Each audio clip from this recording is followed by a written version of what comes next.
ओम शांति। 22 मार्च 1982 की अव्यक्तवाणी सुनेंगे। हेडिंग है राज्य सत्ता और धर्म सत्ता के अधिकारी बच्चों से बाप दादा की मुलाकात। तो अपने आप को देखें कि मैं आत्मा लाइट माइट फरिश्ता सूक्ष्म वतन में पहुंच गया हूं और बाबा से ही मुरली सुन रहा हूं, है ना। तो देखें, मैं आत्मा निराकार सुन रही हूँ मुरली। आत्मा देखते रहें, बीच में आपको आत्मा देखना है प्रकृति में। और मैं आत्मा निराकार इन कानों द्वारा सुन रही हूँ मीठे बाबा, इस संकल्प में भी रहना है। तो बाबा आज किन से मिल रहे हैं? राज्य सत्ता और धर्म सत्ता के अधिकारी बच्चों से। तो चेक करना कि हम उसमें आते हैं कि नहीं। तो बाप दादा बोले, बाप दादा अपने सर्व अधिकारी बच्चों को देख रहे हैं। आप श्रेष्ठ आत्माओं के लिए जो गायन है कि राज सत्ता और धर्म की सत्ता, दोनों सत्ता एक के हाथ में रहती है, यह महिमा आपके भविष्य प्रारब्ध रूप की गाई हुई है। लेकिन भविष्य प्रारब्ध का आधार का क्या है? वर्तमान श्रेष्ठ जीवन। भविष्य प्रारब्ध ऐसी बनानी है तो हमारा वर्तमान का श्रेष्ठ जीवन होना चाहिए। बाप दादा चारों ओर के बच्चों को देख रहे हैं कि राज्य सत्ता और धर्म सत्ता दोनों कहाँ तक प्राप्त की है ना। संस्कार सब इस समय ही आत्मा में भरते हैं। अब के राजे वही भविष्य में राज्य अधिकारी बन सकते हैं। पॉइंट नोट करो, अभी के जो राजे बनेंगे वही भविष्य में भी राज्य अधिकारी बनेंगे। अभी के राजे अर्थात अपनी कर्मेंद्रियों पर राज्य करना, है ना।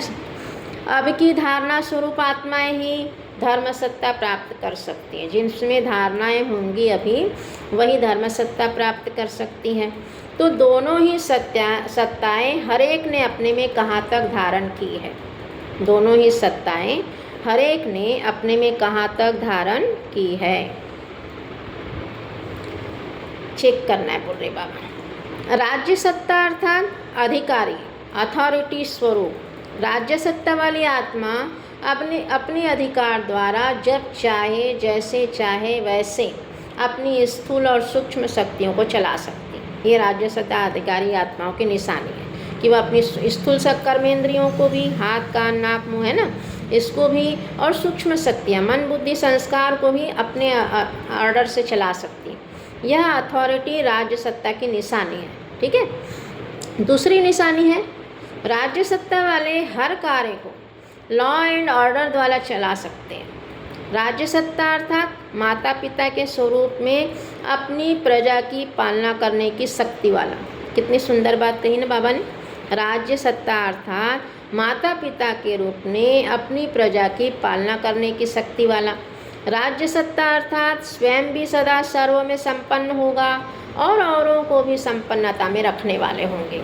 इसको कहते हैं राज्य सत्ता वाली आत्मा। राज्य सत्ता अर्थात विशेष सर्व प्राप्तियाँ होंगी। सुख, शांति, आनंद, प्रेम, सर्व गुणों के खजानों से भरपूर होंगे।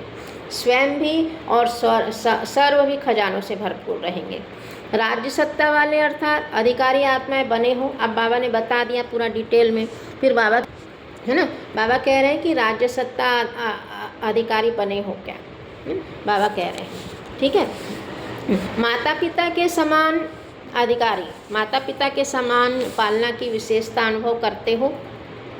आप अनुभव करते हो क्या पूछ रहे? जो भी आत्माएं संबंध व संपर्क में आवे वे अनुभव करें कि यही श्रेष्ठ आत्माएं हमारे पूर्वज हैं। ये अनुभव होना चाहिए बोल रहे बाबा। इन्हीं आत्माओं द्वारा जीवन का सच्चा प्रेम और जीवन की उन्नति का साधन प्राप्त हो सकता है, क्योंकि पालना द्वारा ही प्रेम और जीवन की उन्नति प्राप्त होती है। पालना द्वारा आत्मा योग्य बन जाती है। छोटा सा बच्चा भी पालना द्वारा अपनी जीवन की मंजिल को पहुंचने के लिए हिम्मतवान बन जाता है। ऐसे रूहानी पालना द्वारा आत्मा निर्बल से शक्ति स्वरूप बन जाती है। तो चेक करना है कि हमारे सामने कोई आत्मा आती है तो वो निर्बल से बलवान बनती जा रही है कि नहीं, हिम्मतवान बन रही है कि नहीं। ऐसे रूहानी पालना द्वारा निर्बल से शक्ति स्वरूप बन जाती है। अपनी मंजिल की ओर तीव्र गति से पहुंचने की हिम्मतवान बन जाती है। अगर आपके सामने कोई आता है और आपसे ऐसे आगे बढ़ने की हिम्मत मिल जाती है उनको, तो ये पालना के संस्कार कहलाते हैं। पालना में वह सदा प्रेम के सागर बाप द्वारा सच्चे अथाह प्रेम की अनुभूति करती हैं, है ना। हम अगर निमित्त बनकर पालना कर रहे हैं तो सच्चे अथाह प्रेम की अनुभूति करती है बाप से। ऐसे राज्य सत्ता की निशानियाँ अपने में अनुभव करते हो क्या? बाबा ने इतनी निशानियाँ बता दी, अब बाबा बोल रहे उसमें अनुभव करते हो क्या? अधीनता के संस्कार परिवर्तन हो, अधिकारी के संस्कार अनुभव करते हो, राज्य सत्ता के संस्कार भर गए हैं। निशानियाँ तो यहाँ दिखाई देंगी व भविष्य में। बाबा पूछ रहे निशानियाँ तो यहाँ दिखाई देंगी ना कि भविष्य में। राज्य सत्ता की एक और भी विशेषता है, जानते हो? राज्य सत्ता की एक और भी विशेषता है, सदा अटल और अखंड राज्य होगा उनका, है ना। यह भी निशानी चेक करो कि राज्य सत्ता यह भी निशानी चेक करो कि राज्य सत्ता की जो भी निशानियां हैं वह अटल और अखंड है, सत्ता खंडित तो नहीं होती है। अभी अभी अधिकारी अभी अभी अधीन होगा तो उनको अखंड कहा है ना, अखंड कहा जाएगा? नहीं कहा जाएगा ना। इससे ही अपने आप को जान सकते हो कि मेरी प्रारब्ध क्या है, राज्य अधिकारी हूँ या वह राज्य के अंदर रहने वाला हूँ, ये चेक करना है। इसी रीति अब धर्म सत्ता के बारे में बता रहे बाबा। धर्म सत्ता अर्थात हर धारणा की शक्ति स्वयं में अनुभव करने वाली आत्मा। जैसे पवित्रता के धारणा की शक्ति अनुभव करने वाली, पवित्रता की शक्ति से सदा परम पूज्य बन जाते, पवित्रता की शक्ति से इस पतित दुनिया को परिवर्तन कर लेते हो। पवित्रता की शक्ति विकारों के अग्नि में जलती हुई आत्माओं को शीतल बना देती है ना। प्रैक्टिकल अनुभव, खुद का भी अनुभव है ना। पवित्रता की शक्ति आत्मा को अनेक जन्मों के विकर्मों के बंधन से भी छुड़ा देती है, बहुत बड़ी शक्ति है। और लोग सोचते हैं कि ब्रह्मा कुमारी में जाना नहीं चाहिए, वहाँ पर पवित्र बनने के लिए बोलते हैं। अरे लास्ट जन्म में तो बोल रहे हैं, इतनी हाहाकार मची है, मर जाओगे तो क्या भाग्य बनाओगे। पवित्रता की शक्ति कितने सारे चीज़ें ठीक कर रही है, बताओ। कल्प कल्प का भाग्य बना रही है और लोग जाते नहीं हैं, है ना। तो बाबा कह रहे हैं पवित्रता की शक्ति नेत्रहीन को तीसरा नेत्र दे देती है। पवित्रता की शक्ति से इस सारे सृष्टि रूपी मकान को गिरने से थमा सकते हैं। सोचो, हम पवित्र रहते हैं तो इस सृष्टि को रूपी मकान को गिरने से थमा सकते हैं। पवित्रता पिलर्स है जिसके आधार पर द्वापर से यह सृष्टि कुछ न कुछ थमी हुई है, पवित्रता से। क्योंकि सन्यासी भी पवित्र रहते हैं तो उनसे भी पवित्र धरती ठीक रहती है ना, क्योंकि पवित्रता है ना। तो बाबा कह रहे हैं पवित्रता लाइट का क्राउन है। ऐसे पवित्रता की धारणा यह है धर्म सत्ता। तो ऐसी धारणाएं आई हैं हमारे में, चेक करना है ना। इसी प्रकार एक गुण के बारे में बताया, एक शक्ति के बारे में बाबा ने इतनी डिटेल में बता दी पवित्रता के बारे में। तो सोचो कि इसी प्रकार हर गुण की धारणा है ना, हर गुण की विशेषता आत्मा में समाई हुई हो, इसको कहा जाता है धर्म सत्ता। धर्म सत्ता अर्थात धारणा की सत्ता। ऐसी धर्म सत्ता वाली आत्माएं बनी हो। धर्म में दो विशेषताएं होती है। धर्म सत्ता स्व को और सर्व को सहज परिवर्तन कर लेती है। परिवर्तन शक्ति स्पष्ट होगी।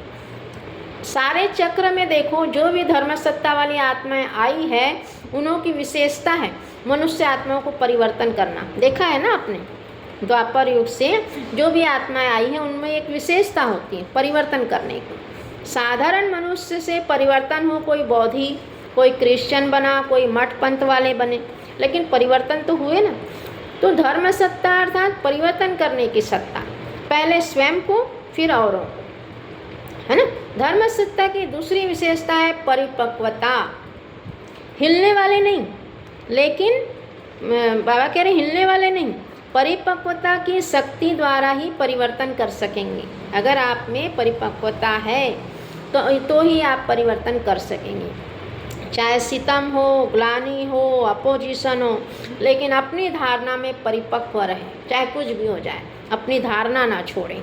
यह है धर्म सत्ता की विशेषताएं। कितनी गुह्य गुह्य विशेषताएं हैं, है ना।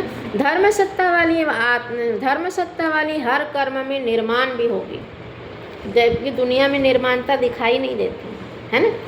बाबा ने क्या पॉइंट कह दी, भगवान के महावाक्य हैं ये, कोई मनुष्य आत्मा नहीं सुनाती है, भगवान के महावाक्य हैं।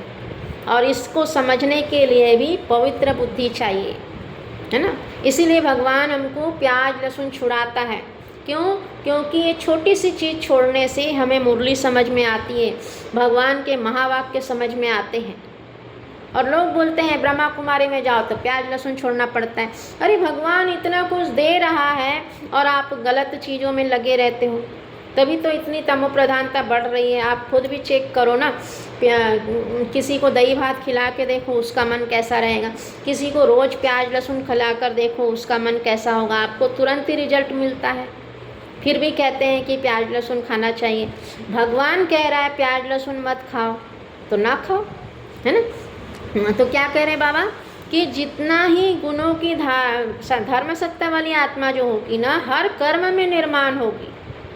जितना ही गुणों की धारणा संपन्न होगा, अर्थात गुणों रूपी फल स्वरूप होगा, उतना ही फल संपन्न होते भी निर्माण होगा। समझ में आया? अपनी निर्माण स्थिति द्वारा ही हर गुण को फिर प्रत्यक्ष कर सकेंगे। जो भी ब्राह्मण कुल की धारणाएं हैं, उन सर्व धारणाओं की शक्ति होना, अर्थात धर्म सत्ताधारी होना। जो भी ब्राह्मण कुल की धारणाएं हैं हमारे लिए, उसमें सर्व धारणाओं की शक्ति में रहना, अर्थात धर्म सत्ताधारी होना। तो राज्य सत्ता और धर्म सत्ता दोनों संस्कार हर आत्मा में भर गए हैं। पूछ रहे बाबा, दोनों का बैलेंस है ना। तो चलिए बाबा की मुरली फिर से सुनने से पहले 1 मिनट योग करते हैं कि मैं आत्मा हूँ, बाबा से शक्तिशाली किरणें मुझ में समा रही है। 1 मिनट तक लेते रहें।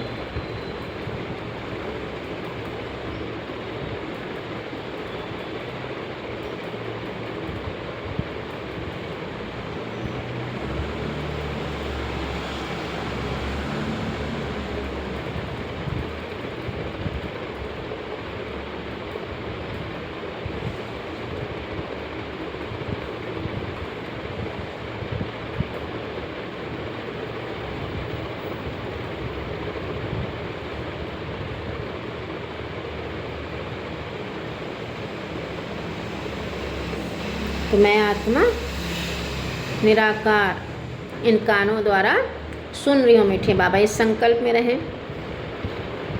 तो बाबा ने राजसत्ता और धर्म सत्ता के बारे में बताया। बाबा कह रहे हैं आज बाप दादा सभी बच्चों का यह चार्ट देख रहे थे कि कहाँ तक धर्म सत्ता और राज्य सत्ता अधिकारी बने हैं। नंबरवार होंगे वह सभी एक जैसे होंगे। पूछ रहे बाबा मेरा नंबर कहाँ है यह जान सकते हो? यहाँ सब राजे बैठे हो ना, प्रजा बनाने वाले हो ना, स्वयं तो प्रजा नहीं हो ना, तो सभी अपने को ऐसे राज्य सत्ता और धर्म सत्ता अधिकारी बनाओ। समझा? राज्यवंश की निशानियाँ क्या है? पूछ रहे बाबा राज्यवंश की निशानियाँ क्या है? दिल्ली और महाराष्ट्र जोन वाले बैठे हैं ना, राजधानी वाले भी राज्य अधिकारी बनेंगे ना, और महाराष्ट्र वाले महान बनेंगे। महान अर्थात राज्य अधिकारी। तो दोनों की स्थान की महान श्रेष्ठ आत्माएं आई हुई हैं, दोनों स्थान की, राजस्थान कहाँ की? महाराष्ट्र की और दिल्ली की।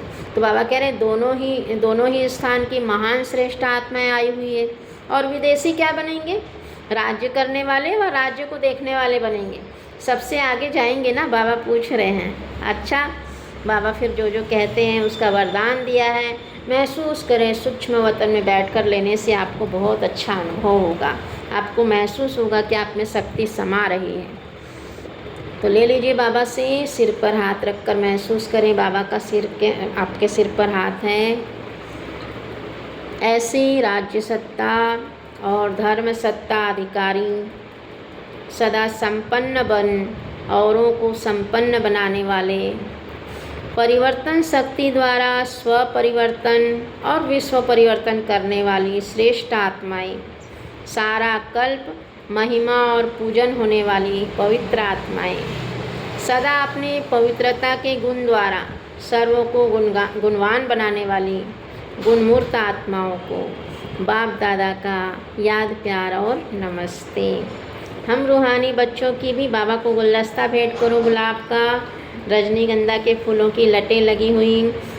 हम रूहानी बच्चों की भी रूहानी माता पिता बाप दादा को याद प्यार गुड मॉर्निंग और नमस्ते मीठी बाबा।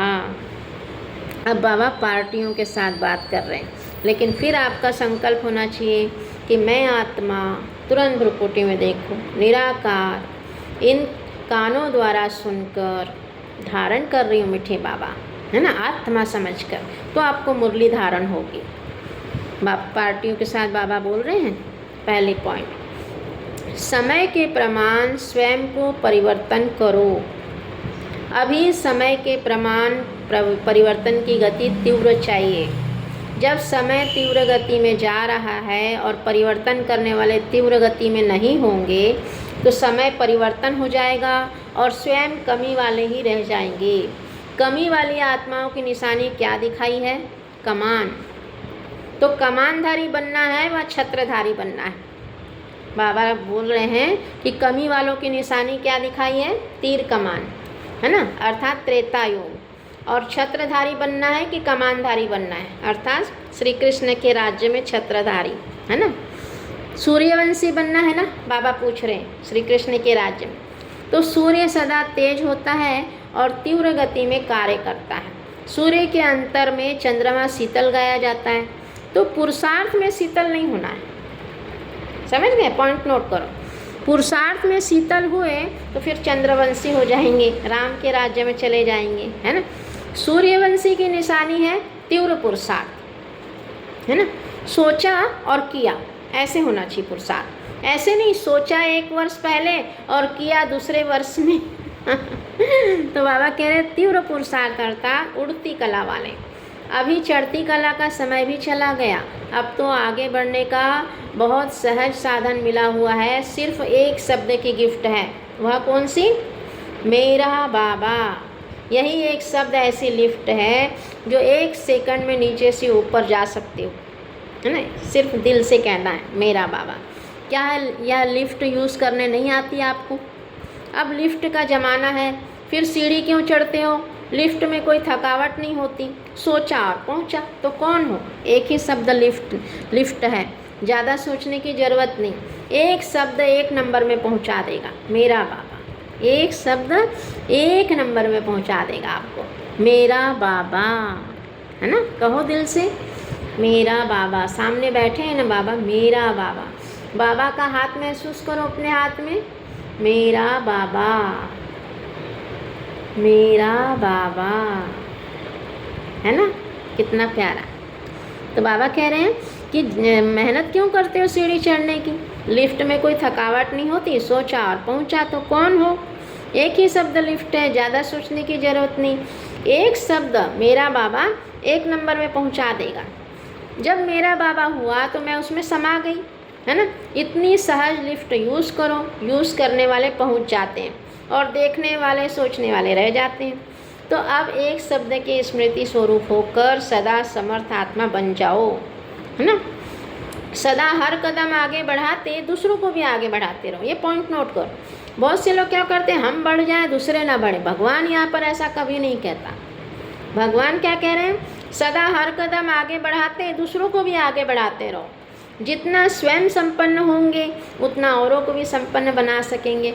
ओम शांति। बाबा कह रहे हैं अच्छा ओम शांति। तो बाबा ने आज साकार मुरली में भी क्या कहा कि बच्चे नमस्ते का जवाब नहीं देते, जवाब देना चाहिए। ओम शांति मीठे बाबा, दिल से शुक्रिया मीठे बाबा, ओम शांति।